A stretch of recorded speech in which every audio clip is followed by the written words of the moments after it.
The movie we chose was Ferris Bueller's Day Off.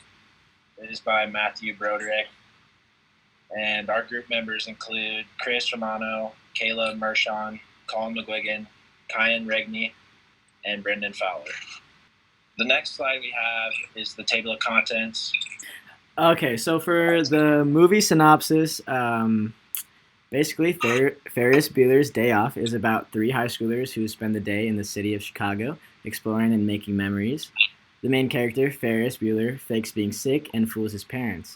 He recruits his best friend Cameron and his girlfriend Salone to blow off school and join him on his adventure.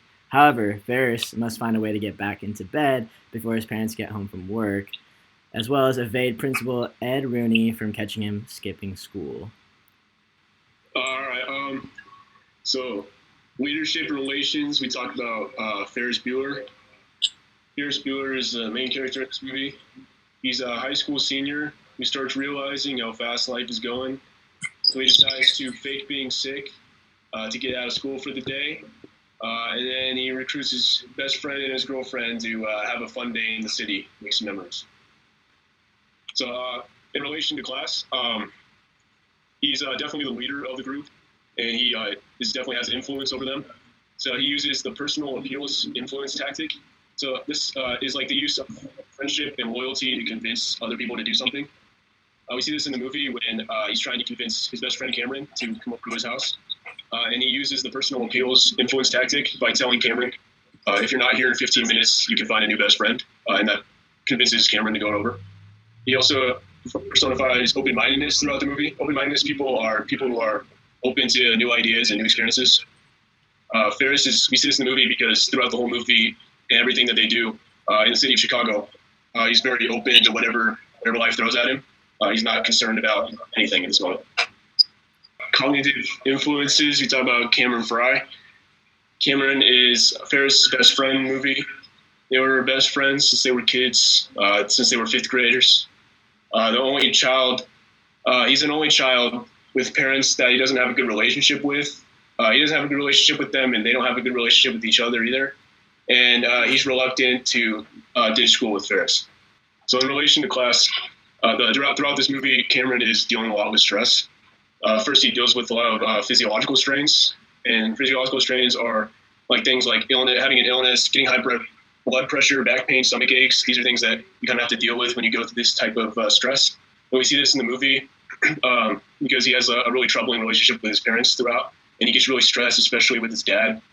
Fear of how his dad will react. He definitely is reluctant to stand up to his dad ever.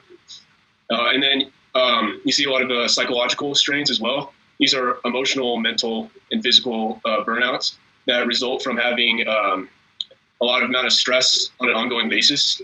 He experiences this burnout when they took his dad's car that he loves more than his son, and his dad knows exactly how many miles are on the car, and they realize that they put a bunch of miles on the car and his dad's going to notice. So they try a tactic to try to get the miles back to the original number.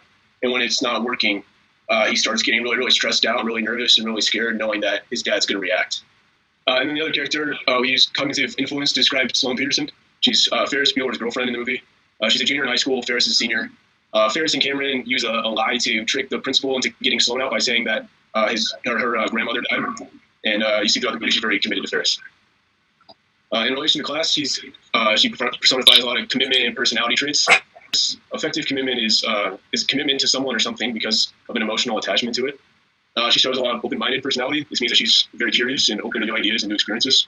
And we can see this throughout the movie when the way that she seeks out all these new experiences that Ferris is bringing out. She shows a lot of high agreeableness. People with high agreeableness tend to be good-natured and sympathetic people. We can see this throughout the movie as well when in a scene where after Cameron realizes that his dad's going to find out that he took the car, and he starts blowing up in anger. She's very patient throughout this intense moment and calms him down. And then she also shows a lot of low negative emotionality, which means that she's very calm and relaxed. And then we see this in another intense moment when Cameron's dad's car falls down the hill and gets destroyed. Throughout this scene, Sloane remains calm and relaxed, whereas Ferris and Cameron are panicking a little bit, knowing how his dad's going to react. So for team development, we basically stated the 5 stages of team development. So first we got storming. Storming is essentially a wild stage during which individuals from a group have all their own thoughts and bearings that they need to go in. For example, Ferris and Cameron on the disassembled vehicle. Next we have forming. Essentially this is assembling the group where the people find out about one another in their group necessities, such as hierarchical structure of the group. For example, Cameron's responsibility and easygoingness. Next we have norming. When a group's true teamwork comes together, significance of unifying differential perspectives. An example of this is the fake phone calls that are made up to skip school. Adjourning, going from one project to the next as a team, taking the Ferrari, going to the fancy restaurant, and then proceeding to the baseball game as an example of that. And performing, to have the proper initialization when working together. For example, Sloane to Ferris in her approval of well-being for him. For the decision-making slide, we start with Ferris. He's high in emotional intelligence, and he possesses leadership qualities. This impacts his decision-making process, and since he knows he has the group kind of looking up to him, he can make decisions with confidence, knowing people will go and follow him. Cameron, he lacks confidence and has high emotional strain in his life, which hinders his decision-making. And then Sloane, she is high in emotional intelligence and is easygoing and agreeable. So she's patient, and it kind of helps her to take a step back and think of her decisions and stuff. But she also is agreeable, which means she can be influenced by the group, and she kind of goes along and looks up to Ferris, and that impacts her decision making in the movie. So in acceptance theory, there are three categories: balance, instrumentality, and expectancy. With those three, they equal motivational force. With that motivational force for Ferris, that was for him to get out of to stay home and get out of school and make his parents good. So for balance, the first one is the outcome. Is the outcome of the performance. So Ferris pretends that he has a stomach ache, acts like he's out of it. The results of his sick performance is that he was able to stay home.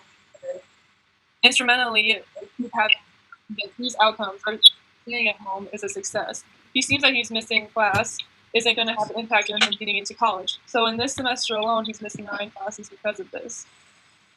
Expectancy is a good way of being sick. Expectancy is the amount of effort he puts into his performance. So in this picture, you can see the effort he puts in to convince his parents by 1, a stomach cramp, 2, moaning whale, and 3, like his homes. He admits that it's pretty to doing that, but it's worth it to go on a beautiful day. The next person, you haven't had a character, but Mr. Rooney, he's the principal of the school, and throughout the movie, he shows counterproductive work because he's so obsessed with what Ferris is doing through the day. The reason he does that, he wants to have control. He wants to do everything in his power to make sure retake his senior year, show the students and overseas to show his power and control of the school. The problem is when Mr. Peterson calls out Sloane due to her grandmother dying of a funeral, he thinks this is Ferris, so he immediately talks back to her or him, saying new comments. For example, I want to see the dead grandmother firsthand. The protectionist freaks out at first, but like, no, this is Ferris. So he keeps messing with him, saying rude comments. But then Ferris calls and asks for his homework and stuff, so they start to panic and apologize. That's an example of showing non-essential work, being rude to a person back, and just a waste of time. The other thing is he leaves her personal business to find Ferris. So for the rest of the day, he became so obsessed with Ferris that he was absent, that he left his school for personal business. Mr. Rooney was the first to go to the bars to see if Ferris was there, and then he went to the house, walked around through the house, and even started to crawl through the dock door because he wanted to find him. In the end, he wasn't even able to get away with it, and he wasted a whole day of work and not focusing on the students that really wanted to learn. So for our novelty section, we decided to make a pie graph here on the main points. We have leadership, decision-making, personality, and teams are 4 main points. We decided that leadership was the most important, followed by decision-making and personality. Just because leadership, it really ties the entire movie together with how Ferris Bueller is taking leadership of leading his friends into an absolutely awful decision. Decision-making, huge, because the entire movie is basically based off the decisions that they're making. Every bad, every good decision by every single main character. The third one, which is tied with decision-making at 25%, is personality. Just because each character has different personalities that bring the entire movie together and plot. And then teams is 15%. It's still important, the least important, but it still serves an important part of the movie. And then for our second novelty chart here, we ended up making a key character chart with 6 characters. To start off with Ferris Bueller, his impact, he's very open-minded. He just wants to do whatever he wants to do. Second, Cameron Fry, his best friend. He's very responsible. as a person. He's smart in school. He gets very paranoid and stressed when Ferris is doing all this stuff that Cameron knows he shouldn't be doing. And he's very. The third character, Sloane Peterson, who is Ferris's girlfriend. She's very agreeable. She agrees pretty much with everything Ferris is doing. Like, goes around with him and gets her and tries to get herself out of school using Ferris. Our fourth character is Mr. Rooney, who is the principal. He's very strict. As you can see, he tried to get Ferris Bueller for every single thing he did. Katie and Tom Bueller, who are Ferris's parents, the last two characters we're going to headline here, agreed to every single lie that Ferris told. We have Ferris Bueller, which stems off in the team and leadership. The leadership is very open-minded. His personality and decision-making, he's put together, smug and confident, like I said before. On the left side of the concept chart, we have Cameron Fry, who takes his leadership with his agreeableness, and his teams are the same as Ferris is with Stormy forming and Dorian forming. On the right side, bottom right side here, we have Sloane Peterson, who is Ferris's girlfriend, like I said before. Just like Cameron, she's very agreeable. She just goes with what Ferris is doing, and she doesn't really think it's wrong. She knows it's wrong, but she doesn't really show that she's like stressed out of being wrong. She just goes with the flow, whatever. It's living life, and that's the concept. In conclusion, the film depicts the relevance from the specific topics: leadership, decision-making, teams, and personality. For leadership, Ferris, his overall leadership point of view, he takes leadership of his entire plot and plan to have the best day possible on one of his senior days. Decision-making, each character makes questionable decisions and mature decisions, and some not so smart decisions, such as when they tried to take the miles off the car. For the teams, there's utilization of the 5 stages of team development, such as forming, and joining, and performing. For personality, the relations Ferris, Sloane, and Cameron have as friends, they use cognitive ability with their decision-making and just trying to have the best day possible. They all have specific skill sets that make it possible for their abilities to be attained.